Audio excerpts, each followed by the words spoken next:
AgriGold, we know corn. This time of year, harvest is complete. Farmers are settling down for last year and looking forward to next year. And many times we're sitting around a kitchen table here talking to growers, and there's a lot of questions asked about soil fertility and soil tests.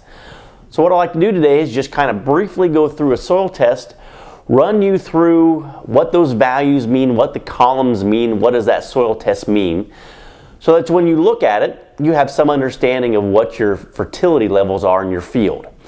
Now, before we get started, I want to make sure that we understand that the world of soil fertility is a world that everyone has a different philosophy and a different opinion and a different way of approaching it. So today I'm not going to get down and dirty on each individual philosophy, but just want to give you the basics, what a soil test is, what the values mean, and then what you can do with that. So the first step with getting a good soil sample test is taking good soil samples. Now, there are just a couple rules of thumb that we can go by when we do this. The first one is you want to make sure that you sample your fields the same time every year. The soil fertility levels, your pHs actually do fluctuate throughout the year depending on the time of year and the environmental conditions. So if you sample in the fall every year and then randomly one year decide to take soil samples in the spring, that's not a very good way to compare values. So make sure you always soil sample the same time of year. The second thing you want to make sure of is you use the same lab. If you send the same soil sample to 2 or 3 different labs, you're liable to get 2 or 3 different variations of the same material. So make sure you use the same labs that you can compare from year to year, and make sure you soil sample the same from year to year. So there's just some quick and basic ideas there. When you receive your soil sample results back from the lab, there are a lot of numbers, a lot of values, and it can be very confusing. So let's just spend a few moments talking about what those values are, what they mean, and how that relates to your soil fertility. The first thing we look at in a soil test is how are those numbers reported? Are they reported as parts per million or pounds per acre? That can make a significant difference on the values. Most labs rate everything as parts per million. If you do happen to have one that is a pounds per acre, the conversion's pretty easy. So if you have pounds per acre, just divide that by 2, and that gives you parts per million. Likewise, you can take parts per million and multiply it by 2, and you get pounds per acre. So that's a pretty easy conversion depending on how your lab reports the results. The second thing a lot of the reports will have is organic matter.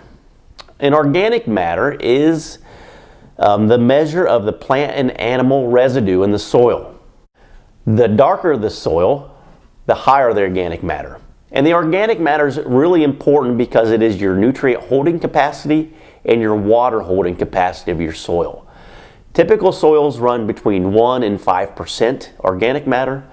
Organic peats will run in the upwards of 20 to 30%. So somewhere in that 1 to 5% is where most soils will fit. The second thing that we see on that chart is the cation exchange capacity. That's normally referred to as a CEC. So the CEC is a measure of your soil's nutrient holding capacity. So it takes into account the amount of organic matter and the amount of clay that you have in your soil. So the higher your CEC levels are, the more nutrients your soils can hold and store for future use. Obviously, then the lower the CEC of the soil, the more spoon feeding you have to do because your soils cannot hang on to those nutrients. So phosphorus is the next nutrient we're going to talk about today. Phosphorus, there are several ways a lab can report phosphorus, so depending how they report them, it'll vary. They can give you a straight phosphorus number, which typically we want to shoot for about a 15 parts per million. That is kind of the critical value for corn, is 15 parts per million. Anything higher than that, it's a bonus, but if you're below that number, we may want to think about adding more phosphorus. The second way a lab can report that is a P1 or P2. So P1 is just the active phosphorus that's readily available today in your soil solution. So it gives you a quick snapshot of what your soil is willing to provide that plant. The P2 is a combination of P1, the active amount of phosphorus in the soil and the readily accessed reserve. So it's easily accessible phosphorus on the soil complex. So that gives you an idea how much you have reserved for that corn plant. So once again, we want to be around that P1 about 15 to make sure that we have enough nutrients there. Potassium is the next one you'll see on there. Potassium, also a K on your soil tests, gives you an idea how much potassium is in your soil complex. Now what's different about potassium is it is a positively charged molecule, meaning that it sticks to the negatively charged clay and organic matter. So it's that we can't give you a solid number of what your potassium level is. It depends extremely on your CEC levels. So if your CEC levels are low, a lower number of potash or potassium is needed to meet your crop needs. Whereas if you have a high CEC, more potassium is tied up on that CEC and is not available to the corn plant or the plant. So therefore you have to have a higher level of potassium out there to get the same results. A light colored soil may have an optimum level between 150 and 170 parts per million, whereas a darker soil may have an optimum level of 175 parts per million up to 225 parts per million. So once again, potassium is dependent on your CEC levels to kind of give you that critical range on pounds per acre or parts per million. Soil pH is the next portion of the soil test that we can talk about, and is probably the most important part of that soil test that you as a grower can manage and to use. We want to have an ideal pH range of 6.3 to 6.8. The reason for that range is if you get much lower below that, certain nutrients that are important to plants get tied up and made unavailable. Likewise, if your values are above that, same thing can happen. Certain nutrients get tied up and made unavailable to the corn plant. So you may have the highest nutrient levels possible in your field, but if your pH is not in the proper range, your plants may never be able to get to it. So having a good pH in that range allows your soil nutrients to be readily available to that plant so you can maximize production. Another interesting point that they include there is the buffer pH. A lot of questions are about what is this buffer pH? And the buffer pH is a calculation on how much lime is going to be required to change your pH to an ideal range. So the lower the buffer pH, the more lime it is going to take to change it. Meaning that you have a high CEC, your pH is low, or if you have a high buffer pH, that tells you it's not going to take very much lime to get your soils in the correct range. The next portion of the soil test we're going to look at is the columns called base saturation. And base saturation is just a measurement of the positively charged molecules in your soil that are attached to your CEC.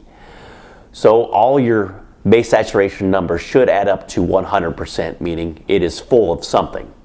So the base saturation calculates calcium, magnesium, potassium, sodium, and hydrogen.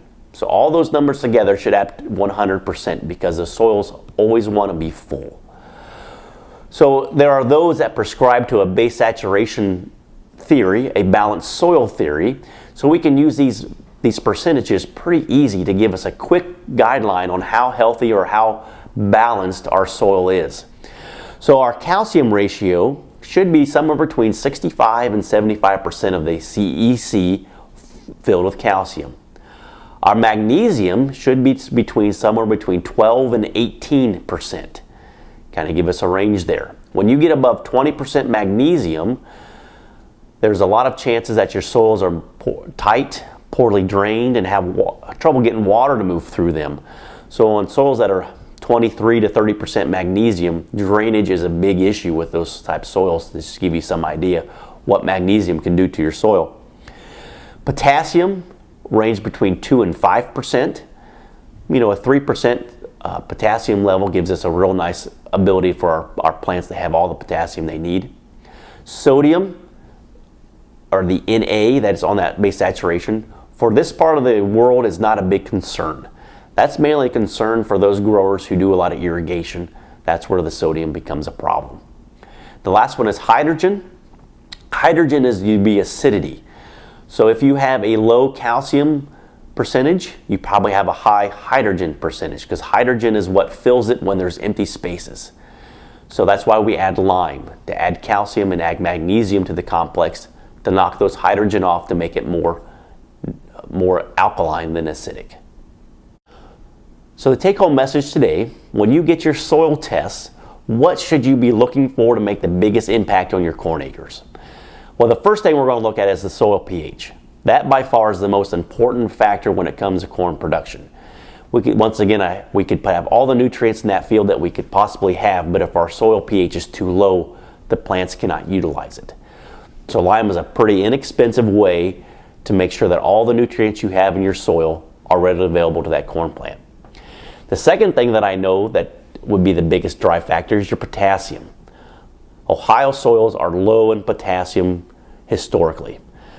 So by making sure that we have the right amount of potassium out there to ensure the corn crop stalks and ear set are as good as possible, we want to make sure we have our potassium level in that 2.5 to 3.5% base saturation. Gives us a really nice value to work with and a goal to shoot for. And then finally, the last one that really has any major effect will be on phosphorus. Be the third tier down. Make sure we're at that 15 parts per million critical level to ensure all the phosphorus is there for that corn plant throughout the growing season.